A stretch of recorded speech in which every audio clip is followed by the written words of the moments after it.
प्रशांत किशोर को बीजेपी की B team बताने वाली राजद ने आखिर अपने सभी जिला से लेकर पंचायत तक की टीम ही क्यों भंग कर दी? क्या बांकीपुर ने राजद को आईना दिखा दिया है? बांकीपुर में भाजपा हारी, प्रशांत किशोर जीते, राजद की जमानत जब्त हुई और अब राजद ने पूरा संगठन ही खत्म कर दिया। क्या यह महज संगठनात्मक बदलाव है या फिर बिहार की राजनीति में बड़े रीसेट का संकेत? शक्ति यादव ने प्रशांत किशोर पर बीजेपी के प्लान बी का आरोप लगाया, लेकिन उसी वक्त राजद ने अपना पूरा संगठन भंग कर दिया। सवाल है, किससे डर है? प्रशांत किशोर से, भाजपा से या अपनी ही संगठनात्मक कमजोरी से? क्या बांकीपुर का चुनाव सिर्फ भाजपा के गढ़ को तोड़ने की कहानी है या इससे राजद को भी अपनी जमीन दोबारा नापने पर मजबूर कर दिया है? क्योंकि एक तरफ प्रशांत किशोर की एंट्री और दूसरी तरफ राजद का संगठन रीसेट। नमस्कार, आप देख रहे हैं YBN बिहार झारखंड और मैं हूं दीपक गौड़। बिहार की राजनीति में बांकीपुर उपचुनाव के नतीजे आने के बाद एक के बाद एक ऐसे घटनाक्रम सामने आ रहे हैं जिनका असर सिर्फ एक विधानसभा सीट तक सीमित दिखाई नहीं देता। एक तरफ भाजपा के मजबूत माने जाने वाले बांकीपुर में प्रशांत किशोर ने जीत दर्ज की, दूसरी तरफ राजद इस सीट पर ऐसा प्रदर्शन नहीं कर पाई कि उसकी मौजूदगी मुकाबले को प्रभावित करती हुई दिखाई दी। और अब इस नतीजे के बाद राजद ने प्रदेश से लेकर प्रखंड और पंचायत स्तर तक अपनी संगठनात्मक इकाइयों को भंग कर दिया है। यानी बांकीपुर के बाद सिर्फ भाजपा समीक्षा नहीं कर रही, राजद भी अपने संगठन को नए सिरे से खड़ा करने की तैयारी में दिखाई दे रही है। लेकिन इसी बीच राजद नेता शक्ति सिंह ने प्रशांत किशोर की जीत को लेकर बेहद गंभीर आरोप लगा दिए। उन्होंने दावा किया है कि प्रशांत किशोर की जीत भाजपा का प्लान बी था। ध्यान रखिए, यह राजद नेता का राजनीतिक आरोप है। इसके समर्थक में सार्वजनिक रूप से कोई प्रमाण सामने नहीं आया। भाजपा ने इस आरोप को स्वीकार तक नहीं किया है। लेकिन राजनीति में सवाल सिर्फ आरोप का नहीं होता, सवाल यह होता है कि यह आरोप ऐसे समय पर क्यों लगाया गया। और उससे भी बड़ा सवाल, अगर प्रशांत किशोर भाजपा की बी टीम है तो फिर राजद ने अपना पूरा संगठन ही क्यों भंग कर दिया? यही है आज का मुद्दा जो गर्म है। असल कहानी को समझने के लिए हमें बांकीपुर के नतीजे से आगे देखना होगा, क्योंकि इस चुनाव ने 3 अलग अलग राजनीतिक संदेश दिए। पहला, भाजपा को अपने पारंपरिक गढ़ में हार का सामना करना पड़ा। दूसरा, प्रशांत किशोर ने ऐसी सीट पर जीत हासिल की जहां उनकी राजनीतिक ताकत को लेकर पहले सवाल उठ रहे थे। और तीसरा, राजद के लिए यह नतीजा इसलिए महत्वपूर्ण है क्योंकि जिस बिहार की मुख्य विपक्षी राजनीति में लंबे समय से राजद सबसे बड़ा चेहरा रही है, वहां एक नया राजनीतिक खिलाड़ी अपनी मौजूदगी दर्ज कराने में सफल हो गया। यही वह बिंदु है जहां से राजद की बेचैनी को समझने की कोशिश की जा सकती है, क्योंकि राजनीति में नई पार्टी का नया नेता तभी चुनौती बनता है जब वह किसी स्थापित दल के वोट और नैरेटिव दोनों में सेंध लगाने की क्षमता दिखाने लगे। और प्रशांत किशोर अब यही दावा करते हुए दिखाई दे रहे हैं कि बिहार में राजनीति का एक नया विकल्प खड़ा किया जा सकता है।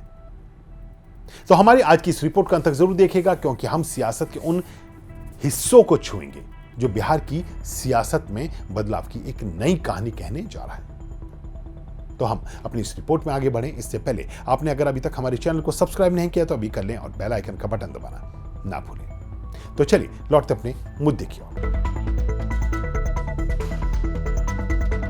तो बिहार की सियासत में बदलाव की कहानी बांकीपुर चुनाव पर खत्म नहीं होती, बल्कि यहां से शुरू होती है, क्योंकि बांकीपुर के नतीजों के बाद शक्ति सिंह यादव का बयान सामने आता है।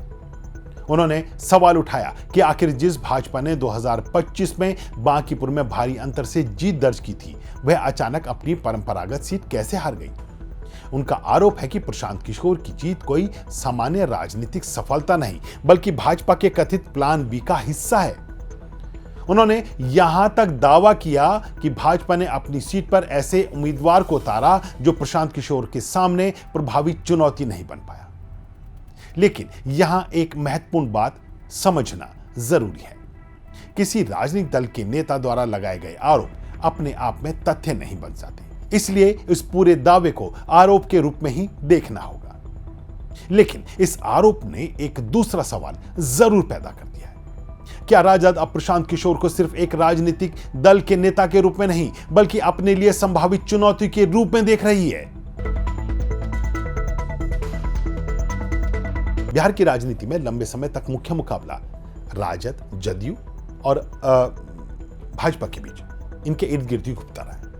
लेकिन अब तस्वीर में तीसरी राजनीतिक, एक मतलब जो चौथी ताकत जिसे बोलेंगे, उस पर चर्चा तेज हो गई है। प्रशांत किशोर की बांकीपुर सीट ने और बांकीपुर रादर जीत ने इस चर्चा को और हवा दी है।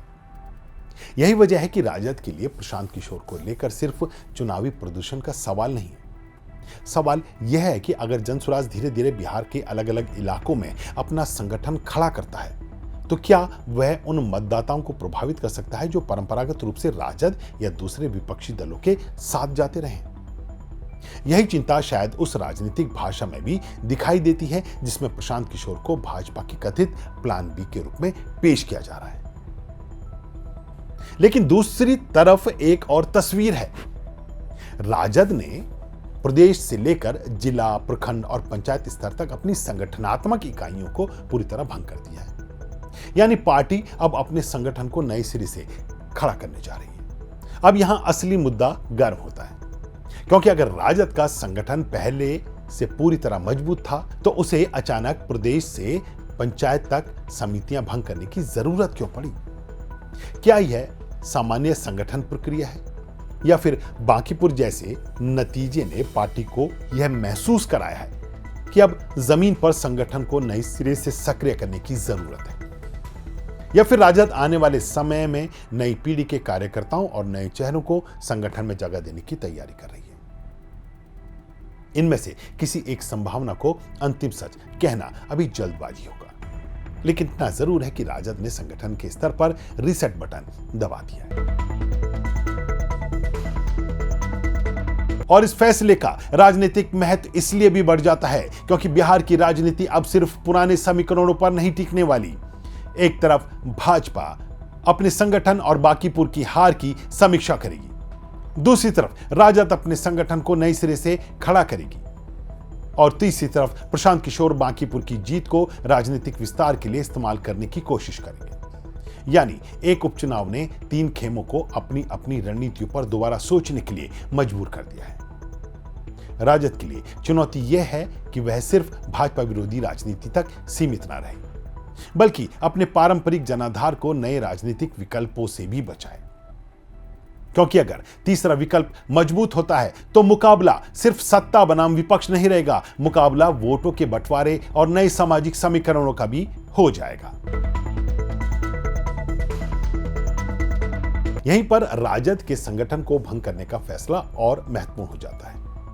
जिला, प्रखंड, पंचायत और अलग अलग प्रकोष्ठों की इकाइयों को भंग करने का मतलब यह है कि आने वाले समय में पार्टी को नए सिरे से पदाधिकारी चुनने होंगे, नए लोगों को जिम्मेदारियां मिल सकती हैं, पुराने नेताओं की भूमिका बदली जा सकती है, और सबसे महत्वपूर्ण कि पार्टी बूथ स्तर तक अपनी राजनीतिक मशीनरी को फिर से सक्रिय करने की कोशिश कर सकती है। क्योंकि चुनाव सिर्फ बड़े नेताओं के भाषणों से नहीं जीते जाते। चुनाव जीतने के लिए बूथ पर कार्यकर्ता चाहिए, पंचायत में संगठन चाहिए, स्थानीय स्तर पर लोगों से संपर्क चाहिए, और यही वह वजह है जहां किसी भी राजनीतिक दल की वास्तविक ताकत दिखाई देती है। तो क्या राजद ने बांकीपुर के बाद यह समझ लिया है कि सिर्फ तेजस्वी यादव का चेहरा और भाजपा विरोधी नैरेटिव काफी नहीं है? क्या अब पार्टी को जमीन पर नए सिरे से संगठन खड़ा करना होगा?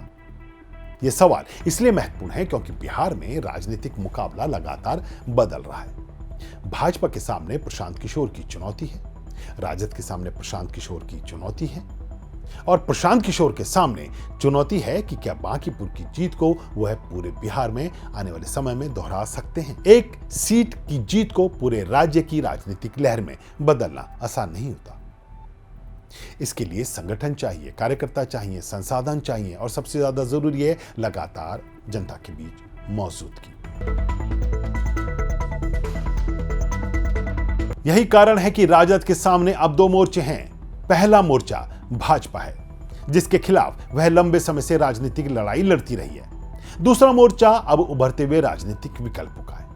अगर प्रशांत किशोर अपनी राजनीति को सिर्फ बांकीपुर तक सीमित रखते हैं तो इसका प्रभाव अलग होगा, लेकिन अगर वह बिहार की अलग अलग विधानसभा सीटों पर मजबूत संगठन खड़ा करने लगते हैं तो राजद समेत दूसरे विपक्षी दलों को अपनी रणनीति बदलनी पड़ सकती है।